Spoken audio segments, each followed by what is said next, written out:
نحمده ونصلي على رسوله الكريم اما بعد. حضرات سامعین کرام، نماز کے اہم اور بنیادی مسائل میں سے ایک مسئلہ یہ بھی ہے کہ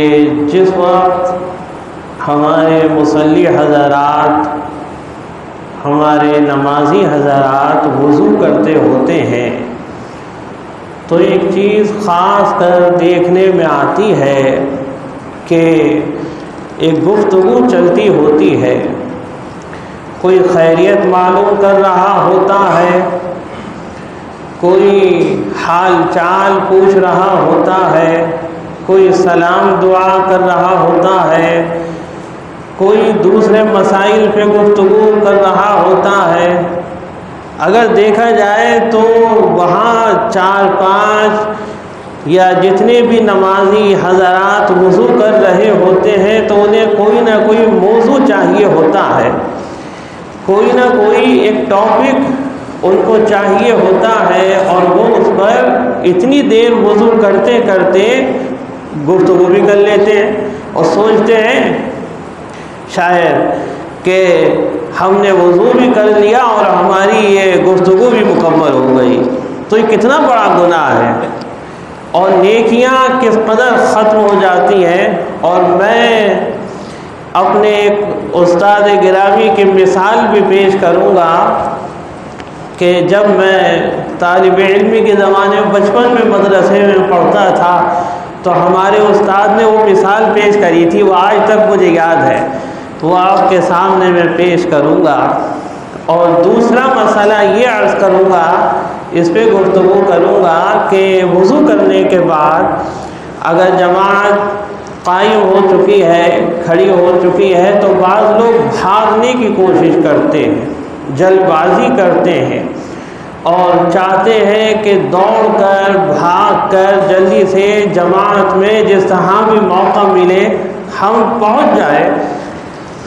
یہ تو زحمت گوارا نہیں ہوتی کہ پہلے سے اہتمام کریں، لیکن یہ ضرور کوشش کرتے ہیں کہ چاہے کواڑ مسجد کا زور سے لگ رہا ہے اور اس سے جماعت میں خلل پیدا ہو اس کی بھی پرواہ نہیں ہے، قدم تیز چل رہے ہیں، خلاف ادب مسجد کے دوڑنے کی شکل پیدا ہو گئی، ایک دوڑنے کی شکل پیدا ہو گئی، اس کا بھی لحاظ نہیں. تو اس پر بھی عرض کروں گا. تو پہلا مسئلہ ان 2 مسائل میں سے جس پر آج آپ کے سامنے لب کشائی کرنا ہے کہ وضو کرتے وقت ہماری گفتگو کی وجہ سے، بات چیت کی وجہ سے ہماری نیکیاں کس قدر ختم ہو جاتی ہیں. حضور صلی اللہ علیہ وسلم نے فرمایا کہ اگر وضو کے وقت کوئی سلام کرے تو فرمایا اس کو چاہیے کہ وہ اس وقت سلام کرنے سے احتیاط کرے، اور اس کا فرمایا جواب وضو کرتے وقت دینا مناسب نہیں ہے، منع فرمایا. ایک پیشاب کرتے وقت کوئی شخص بیٹھا ہوا اپنی حاجت ایک طرف کو ایک گوشے میں اپنے حاجت سے فارغ ہو رہا ہے، پیشاب کر رہا ہے، اسے کوئی سلام کرتا ہوا چلا جائے، فرمایا نہ تو سلام کرنے کا حکم ہے اس وقت، نہ جواب دینے کا حکم ہے. ایسے ہی غسل خانے میں وہاں پر بھی آواز سنی کسی کے سلام کی اور آدمی جواب دے، فرمایا وہاں پر بھی سلام کرنے کا حکم نہیں ہے، نہ جواب دینے کا حکم ہے. اسی طرح وضو کرتے وقت نہ سلام کرنے کا حکم ہے، نہ وضو کرتے وقت جواب دینے کا حکم ہے. کوئی بھی شخصیت آ جائے وضو سے فارغ ہو پھر سلام دعا کر لے، بعد میں بہت موقع ملے گا، بہت اللہ کی طرف سے موقع ہے، فراہم ہوگا ملاقات کا، گفتگو کا. تو وضو کرتے وقت اتنا حضور صلی اللہ علیہ وسلم نے فرمایا احتیاطی طور پر کہ سلام کہ جو ایک عبادت ہے، ایک دعا بھی ہے اور ہماری گفتگو کی شروعات بھی ہے ملاقات کی، فرمایا وضو میں نہیں، فرمایا وضو میں نہیں. جب وضو سے فارغ ہو جائے اب گفتگو کریں، کیونکہ وہ معاملہ دوسرا چل رہا ہے وضو والا۔ فرمایا اس میں فرائض کا خیال رکھیں، جو ہمارے وضو کے 4 فرائض ہیں، چہرہ دھونا، کونیوں سمیت ہاتھ دھونا، چوتھائی سر کا مسح کرنا اور ٹخنوں تک پیر دھونا۔ یہ تو 4 بنیادی وضو کے فرائض ہیں، ان کو تو انجام دینا ضروری ہے ہر حال میں۔ اگر اس میں بال برابر بھی کوئی حصہ خشک رہ گیا تو وضو نہیں ہوگا، جب وضو نہیں ہوگا تو نماز بھی نہیں ہوگی۔ تو وضو کرتے وقت اتنی احتیاط حضور صلی اللہ علیہ وسلم نے فرمائی ہے، تو یہ ممانعت اسی وجہ سے ہے گفتگو کی اور سلام و کلام کی کہ بندے کا کہیں وضو نامکمل نہ رہ جائے، اس کا ذہن گفتگو میں گیا، وہ گفتگو میں مشغول ہوا اور معلوم ہوا کہ کہیں کوئی حصہ خشک رہ گیا، کوئی حصہ خشک رہ گیا اور اس کا وضو نامکمل ہو گیا، اور وقت بھی نکالا، وضو بھی کرنے کا اہتمام کیا لیکن وہ بھی مکمل نہیں ہوا، وقت بھی نکالا وہ بھی ضائع ہوا، اب نماز ادا کری اس کا بھی کوئی حاصل نہیں ہوا۔ اس لیے اتنی احتیاط ہے۔ اور وہ مثال ہمارے جو استاد محترم پیش کرتے تھے، انہوں نے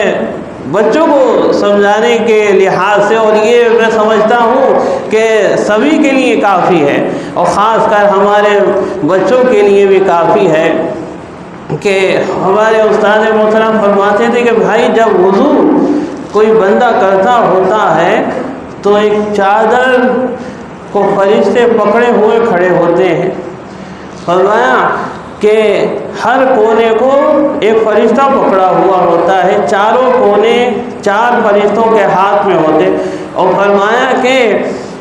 اگر ایک بات کری وضو کرتے وقت تو ایک کونا چھوڑ دیا فرشتے نے، پھر فرمایا کہ دوسری بات کری دوسرا چادر کا کونا چھوڑ دیا، اسی طریقے سے تیسری بات کری تیسرا کونا چھوڑ دیا، چوتھی گفتگو ہوئی بات ہوئی چوتھا کونا چھوڑ کر چلے گئے فرشتے، نیکیاں وہی کی وہی رہ گئی، یعنی وہ جمع نہیں ہو پائی، وہ جمع نہیں ہو پائی۔ تو یہ بڑی اچھی مثال تھی ایک سمجھانے کے لیے کہ دیکھو اگر نیکیاں جمع کرنا ہے، اگر فرشتے نیکیاں ہماری جمع کریں گے چاہتے ہو تو پھر وضو کرتے وقت باتیں مت کرنا، کیونکہ ایک بات کرو گے تو ایک فرشتہ چلا جائے گا چادر کا کونا چھوڑ کر۔ تو یہ مثال اس انداز سے ہمارے استاد محترم بچپن میں سمجھاتے تھے اور دیتے تھے کہ بھائی ایسے اس انداز سے جو ہے وضو کا اہتمام ہونا چاہیے۔ اور آپ اگر وضو کے آداب میں دیکھیں گے اور دعاؤں میں دیکھیں گے، انشاءاللہ میں عرض کروں گا، لیکن وہ بہت ساری دعائیں ہیں اس انداز سے اگر میں عرض بھی کروں گا تو وہ یاد نہیں ہو پائیں گی، کیونکہ ہاتھ دھوتے وقت کی دعا الگ ہے، چہرہ دھوتے وقت کی دعا الگ ہے، سر کا مسح کرتے وقت کی دعا الگ ہے،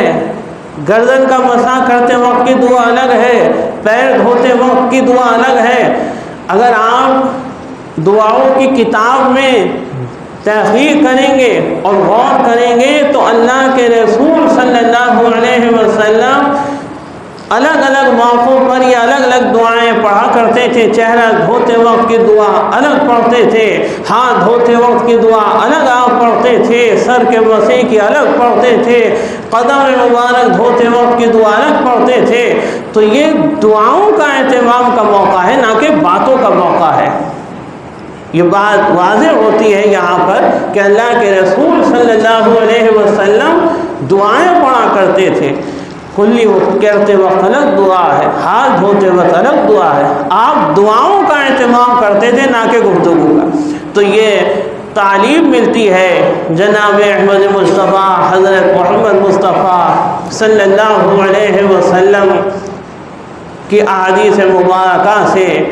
اور آپ کے مبارک طریقوں سے کہ ہمیں وضو کرتے وقت بات چیت نہیں کرنا ہے۔ اور یہ چیز میں نے خود بھی مشاہدہ کی ہے، میں نے خود بھی اپنے